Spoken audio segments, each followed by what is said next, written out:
beaucoup, honorable député Dabawagna. Je donne la parole à honorable député Aïssata Tall Sall. Honorable.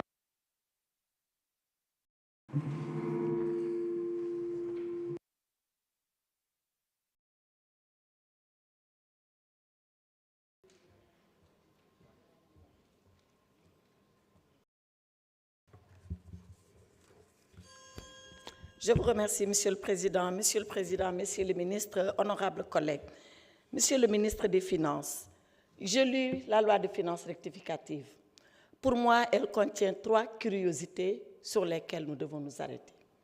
La première curiosité, c'est que de mon point de vue, cette loi viole l'orthodoxie financière. Elle viole l'orthodoxie financière parce que le principe est que la loi de finances rectificative corrige la loi de finances initiale.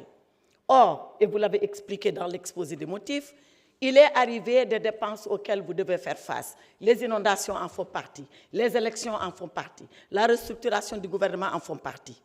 Comment se fait-il que vous ayez déjà consommé tous ces crédits pour venir nous demander de voter la loi? Il fallait d'abord voter la loi avant de les consommer les crédits, mais les élections sont derrière nous.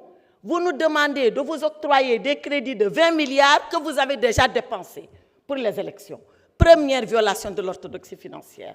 Parce que c'est comme si un enfant venait prendre 10 000 francs de la poche de son papa, aller les dépenser entièrement et revenir dire à son père « j'ai besoin que vous me prêtez 10 000 francs », alors qu'il les a déjà pris. Voilà la première violation. Deuxième violation de l'orthodoxie financière.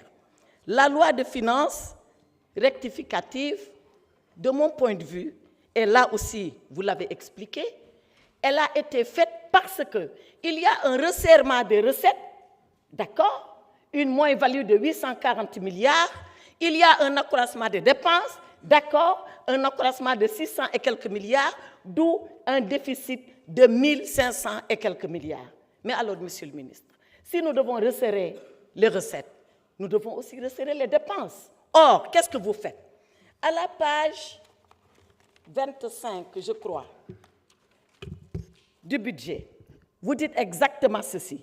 Sur le fonctionnement, vous consacrez dans la LFR 1676 milliards contre 1571 milliards.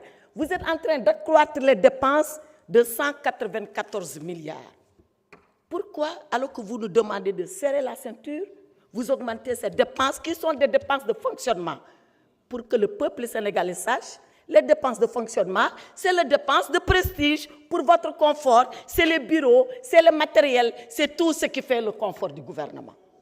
Donc, vous réduisez les recettes, vous dites que vous les diminuez et vous augmentez les dépenses. Ce n'est pas de l'orthodoxie financière. Et dans le même temps, vous réduisez les dépenses d'investissement. Voilà pourquoi Mamadou Mouri Diaw à Matam, tous les chantiers sont arrêtés et c'est ici, dans la loi de finances rectificative. Pour finir, cette loi de finances que vous nous demandez de voter, elle est illégale. Elle est illégale parce que vous connaissez la loi organique qui encadre la loi de finances.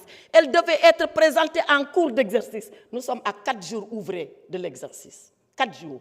La loi de finances, ce n'est pas avant l'exercice, ce n'est pas à la clôture de l'exercice, c'est pendant l'exercice. Et un député l'a dit ici, depuis que vous avez été mis en place 9 mois, pourquoi c'est seulement maintenant que vous présentez la loi de finances? En dehors des inondations, tous les autres facteurs, vous les aviez en main.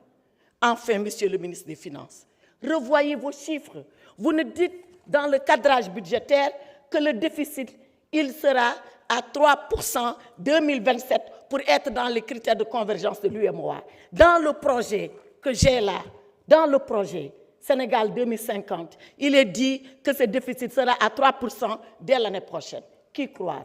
Le projet ou le budget? Répondez à cela, je vous remercie. S'il vous plaît, merci beaucoup. La parole est à honorable député Aïb Dafé.